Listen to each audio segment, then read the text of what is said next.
Hi everybody, welcome back. In this stage, we are going to actually get to start coding. We've got the file structure in place here, all the files, and we can start writing some HTML.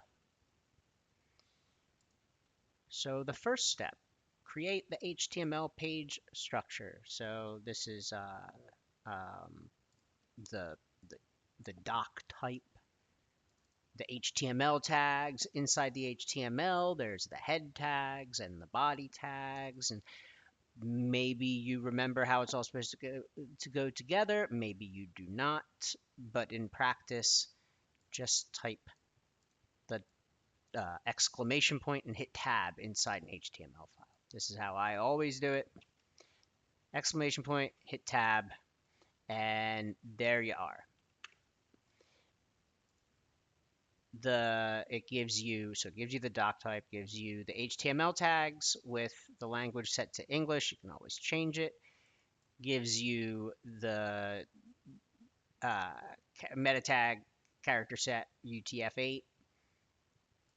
This, which is important for responsive websites, and also the title, which will appear in the browser tab. We can open that with Chrome, and if you go here, you'll see it says document. So we don't want it to say document. I'm just going to say spots. You can call it what you want, but now you see it appears there. Okay, now, so that's this. That part's done. Add metadata to the page's head. Okay, provide some useful information for browsers and search engines. If you need a refresher, go back to the metadata chapter in Sprint 1. It's called like semantics and metadata. I already did this. That's already been done for us as well, as is this. So a lot of this is taken care of because we used Emmet. The viewport meta tag already given to us. So this is what we need to do now is the search engine optimization meta tags. And so the way to do these is, see, I'll just put them right here. I'll show you how to do one. So if you type meta, you can see, it looks like description is going to be the one that's, I'm guessing this is the correct one. Yep. So we've got a tag with its name is description, and then the content, you can fill that out yourself. Description of the web page. It doesn't have to be very detailed or anything like that. I mean, you don't even really know much about this project yet, but fill something in there. Then you can do meta, and well, it doesn't look like there's one for author. So I'll just hit tab and do name equals author. And again, you can put in your own name there. And keywords. I'm going to guess that that is what KW stands for. Yep. And then, well, not sure exactly what people would be searching for this website.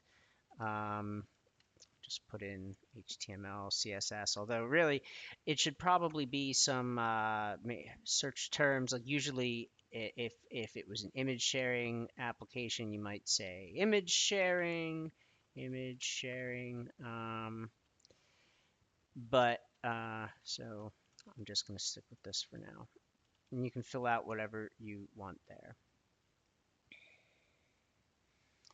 Right, so then we move on. Connect index.css to index.html using a link tag. Okay, so give this a try. Try to remember how to do that. You can look back at your previous projects to see how, because I mean, it basically works the same. And then when you're done with that, I'll show you how.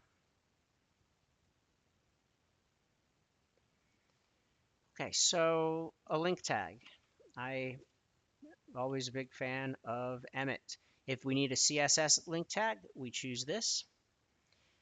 Note that we have this rel attribute, which tells us the relationship of the linked document to the current document. And so it's a style sheet. But the file path is not good. It doesn't know what file we want to link, so we have to give it a correct file path. We're supposed to link index.css.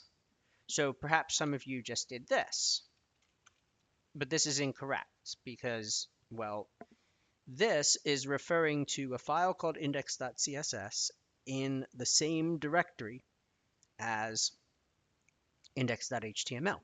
But clearly there is not one. There is no such file. So we need to use a correct relative file path. And we're not going to use dot dot slash because that's going to take us outside of our project folder here, and that's no good.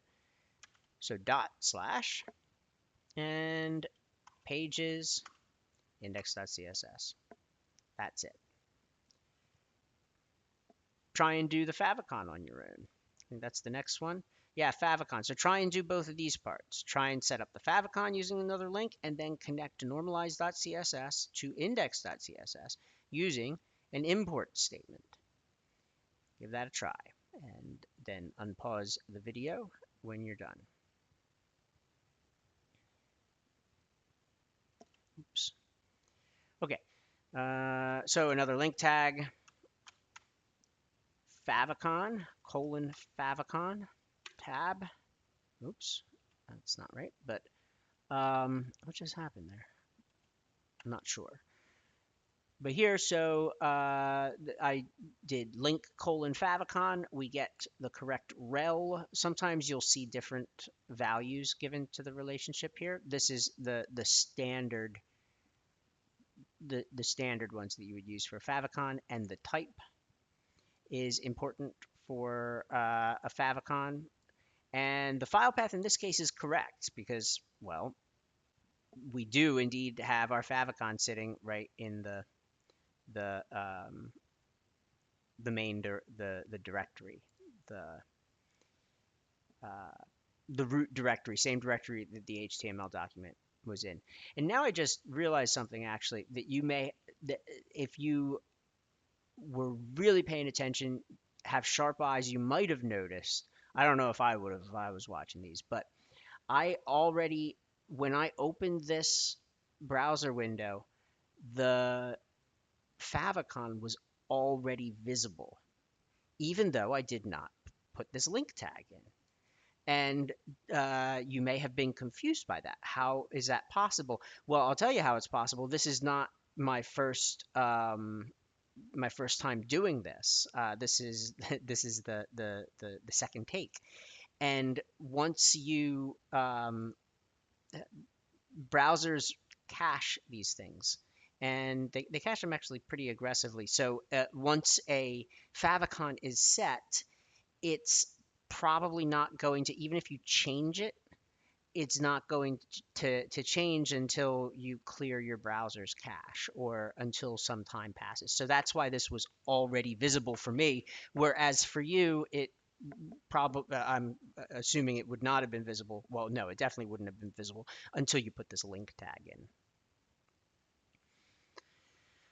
Okay, so the next thing was to import normalize.css into index.css. We can look here. Here's our normalize.css file. We don't need to do anything with it. So we need to go into index.css and import it. We use @import, and it gets this URL function that you may recall from the background image property. It's the same thing, basically. And we need to, again, give a relative file, relative file path. So if you just type normalize.css, that's not going to work because that would be looking for a normalized.css file in the same folder here, which does not exist. So in this case, if we tried a single dot and a slash, nothing pops up. And that's because there is nothing that we could link it. There are no paths that we could take in dot slash. The only thing in the current directory is the file that we're in. So we need to do dot dot slash. That's our only option. And now we can see that the vendor directory is right here, and there's normalize.css. And to check if normalize.css is working, well, here, let's first comment that out and go here to the browser, open developer tools.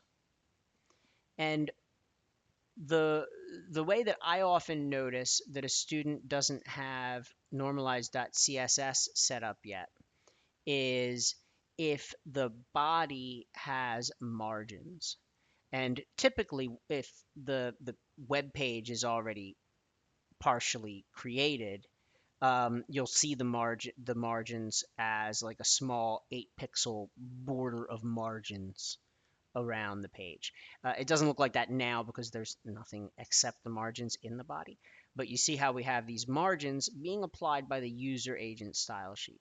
And one of the many things that normalize.css does is remove those margins because nobody actually wants them these days because we use CSS. It was much more common in earlier times to not use CSS. I'm guessing that's why the user agents still do it, so that text doesn't just bump right up against the side if you don't use CSS. But anyway, you can see now that I uncommented this. It is working. And normalize.css line 23 is removing the margin from our body tag.